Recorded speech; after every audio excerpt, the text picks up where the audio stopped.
Hello जी। सुबह सुबह की राम राम आप सबको। तो सुबह सुबह का टाइम है और सबसे पहले अपना रोज़ का काम निपटा करके मैं नहा करके यहाँ आ गई हूँ। और आज कुछ ख़ास दिन है तो भगवान को प्रसाद भोग चढ़ाने के लिए लेकर आई हूँ। और यहाँ सबसे पहले भगवान को भोग लगाती हूँ, फिर आपको बताती हूँ कि आज कौन सा ख़ास दिन है जिसकी खुशी में ये भोग चढ़ाया जा रहा है भगवान को। वैसे तो भगवान को भोग रोज़ ही लगाया जाता है, लेकिन आज का दिन कुछ खास है, इसलिए प्रसाद भी कुछ खास है। तो सभी भगवान को भोग लगा दिया है, यहाँ दीपक भी जला दिया है और नियमतः अपना पूजा पाठ सब कुछ यहाँ पे निपटा लिया है। तो अब मैं आपको बताती हूँ कि आज क्या है खास। तो आज ये जो दिख रही है ना आपको छोटी सी, इन्हीं का आज जन्मदिन है। तो आज ये पूरे 2 साल की हो गई हैं और इस खुशी में ये सुबह से जब से उठी है ना तब से अपना गाना गा रही हैं, बर्थडे बर्थडे, और नाच रही हैं। सुबह का काम निपटा करके मैंने सोचा कि मैं भी अपना कुछ काम कर लेती हूँ, क्योंकि शाम को फिर टाइम नहीं मिलेगा। तो मैं भी सूट के लिए अपना सूट की तैयारी में अपना करने लग गई हूँ। तो यहाँ सबसे पहले मैंने मूंगफली भून लिया है। तो यहाँ आधी कटोरी मैंने मूंगफली लिया है और मूंगफली को भून लेते हैं। भून करके इतना हाथों से मसल कर देखेंगे ना तो इसका छिलका उतर जाएगा। तो आप समझ लीजिए कि बस ये तैयार है, भुन गया है। इसको आपको लो फ्लेम पे ही भूनना है, हाई फ्लेम पे नहीं भूनना है, वरना एकदम से ये लाल हो जाएगा और अच्छे से भुनेगा नहीं, अंदर से ये कच्चा रह जाएगा। और अब इसे एक सूती कपड़े में लेकर के, कॉटन के कपड़े में लेकर इस तरह हाथों से मसल देंगे तो इसका छिलका ना उतर जाएगा। तो इस तरह हाथों से थोड़ा सा मसल लेते हैं अच्छी तरह। अभी क्योंकि गर्म है ना, ठंडा होने पे ये बहुत जल्दी उतर जाता है, क्योंकि मैं अभी गरम गरम में ही ये सब कुछ कर रही हूँ। तो आप इसे थोड़ा ठंडा कर लीजिए और फिर हाथों से इस तरह करेंगे तो बहुत ईजली इसका छिलका उतर जाएगा। तो सारे छिलकों को मतलब उतार लेना है हमें अच्छे से। और एक तो रह जाता है तो कोई बात नहीं है, ऐसा कुछ नहीं है। छिलके वाली मूंगफली से भी हम बहुत सारी चीज़ें बनाते रहते हैं, तो ऐसा कुछ नहीं है। 2-4 रह भी जाए तो कोई बात नहीं है। तो यहाँ हमने अपना सारा छिलका मूंगफली का निकालने की मैं कोशिश कर रही हूँ, एक एक उंगलियों से निकाल करके कि सारा अच्छे से मैं निकाल सकूँ। तो थोड़ा सा मसल दीजिए तो निकल जा रहा है ये। और यहाँ पे मैंने सारे छिलके को निकाल लिया है।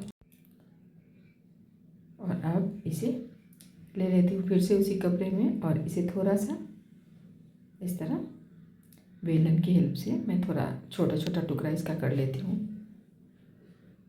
तो थोड़ा सा ना टुकड़े टुकड़े हो जाएंगे, 2-2 3-3 टुकड़े, तो ये हमारी रेसिपी में अच्छा लगेगा। अब यहाँ पे ले लिया है गुड़। तो गुड़ लिया है मैंने 1 कटोरी, कटोरी से का माप मैंने ले लिया है।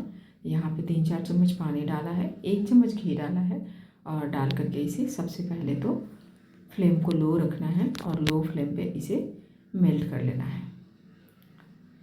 तो ये देखिए जैसे ही ये मतलब झाग झाग सा आने लगे ना तो इसे आप एक बार चेक कर लीजिए। तो अब यहाँ पे देखिए एकदम ये झागदार हो गया है। तो आप चलिए हम इसे एक बार चेक कर लेते हैं। चेक करने के लिए आप हाथों पे भी चेक कर सकते हैं, लेकिन क्योंकि चाशनी काफ़ी गर्म होती है, हाथ जलने का डर होता है। घर पे तो सब हाथ पे ही कर लेते हैं। तो यहाँ पे पानी ले लीजिए कटोरी में और ड्रॉप गिराइए।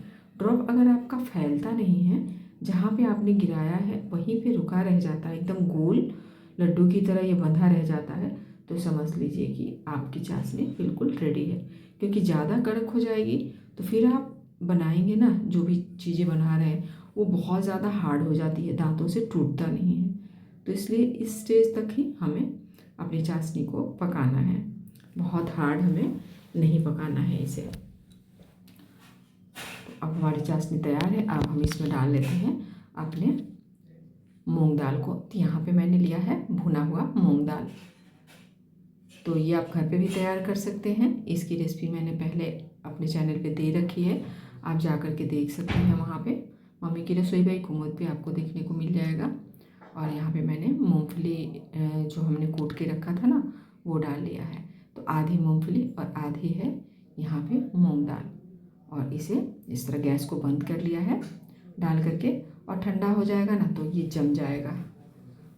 अब इसे चम्मच से निकाल करके किसी भी घी लगे हुए थाली में इसे ऐसे निकाल निकाल करके रख लेते हैं।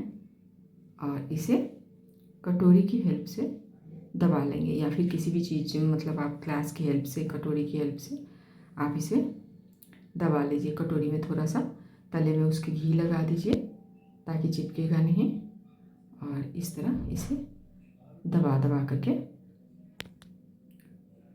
आप बना लीजिए। आप चाहे तो इसे लड्डू भी बना सकते हैं, या फिर आप चाहे तो इसे किसी भी ट्रे में डाल करके इसकी बर्फ़ी भी बना सकते हैं। तो आप देखिए यहाँ पे तोड़ने पे ये कितना एकदम भुसभुसा सा हुआ है।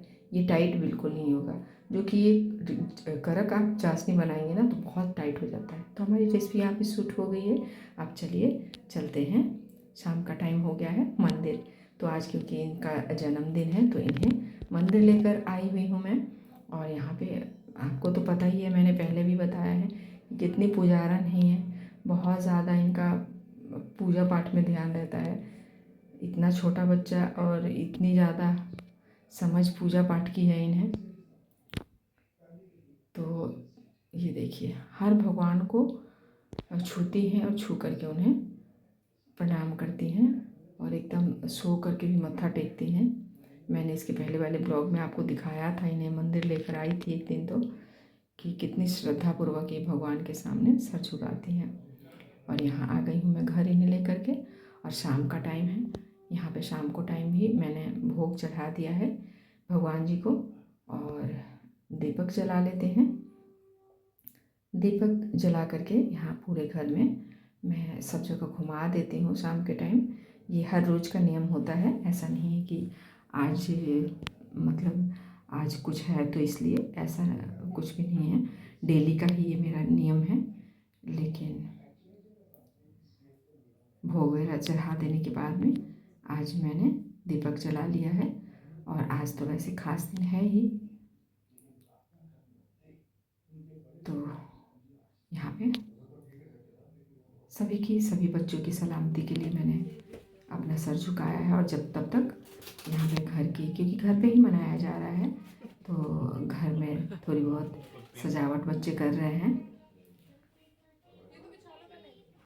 तो सब ने मिल करके यहाँ पे इनका बर्थडे सेलिब्रेशन के लिए थोड़ी बहुत सजावट कर ली है। और जंगल थीम रखा है बच्चों ने यहाँ पे। तो छोटे बच्चे हैं ना, बच्चों के हिसाब से ही सब कुछ करना पड़ता है। और यहाँ पे तब तक घर खाना भी घर पे ही है, तो घर में ही बना है खाना। तो यहाँ पे मिक्स वेज बन रहा है, और ये भी तैयार हो चुका है। और फिर मटर पनीर की सब्ज़ी बनी है। तो मटर पनीर की सब्ज़ी भी हमारी तैयार हो गई है। तो हमने सोचा कि बर्थडे मनाने से पहले ही सब कुछ करके रख लेते हैं, फिर आराम से इनका जब बर्थडे मनेगा तो हम बिजी नहीं रहेंगे ज़्यादा। सब काम हमारा यहाँ पे ख़त्म हो चुका है। और यहाँ पे आपको बर्थडे गर्ल भी देखिए ड्रेसअप होकर के एकदम तैयार हैं और एकदम मस्ती में है। जो सजाया हुआ है उन सबको मांग रही हूँ उतार करके सब कुछ दे दीजिए। और ये रहा इनका केक। तो इन्हें बहुत पसंद आया है अपना केक। वो जब से आया हुआ है तब से ही मांग रही हैं कि दे दो मुझे, रहा नहीं जा रही। देख लीजिए आप इनकी ज़बरदस्ती। तो अभी मतलब छोड़ दिया जाए ना, पूरे केक को काटने से पहले ही ये पता नहीं क्या कर देंगे। और बहुत खुश है, बहुत ज़्यादा खुश हैं। हम बच्चे मन के कितने सच्चे और साफ होते हैं ना, इन्हें कुछ पता नहीं होता है, बस खुशियाँ इतनी ही। इतना ही इन्हें मालूम होता है कि ये खुश होने का वक्त है। और अब एक केक काटने का टाइम आ गया है। आप देख सकते हैं। अब हम फटाफट फटाफट से हाथ बढ़ा करके केक काटने को रेडी है। और यहाँ पे इनका केक भी कट गया है। तो ये 2 साल की हो चुकी हैं, टूल लगा हुआ है। और यहाँ पे इन्हें क्राउन पहनाने की और भी सजावट करने की कोशिश कर रहे हैं, लेकिन वो सब इन्हें कहाँ समझ में आ रहा है। सब कुछ निकाल निकाल के फेंक रही है कि निकालो निकालो, इसको हटाओ। और सभी बड़ों का आशीर्वाद ले करके एकदम फटाफट फटाफट से जो भी मिल रहा है ना, वो सब अपना ले लेकर रख रही है। जो नहीं मन कर रहा है लेने का, उसे चलो भाई हटाओ, फेंको इन सबको। और अब देखिए यहाँ पे कुछ पहनना है, कुछ नहीं पहनना है। तो चलिए फिर मिलेंगे ऐसे ही अगले ब्लॉग। तब तक के लिए बाय।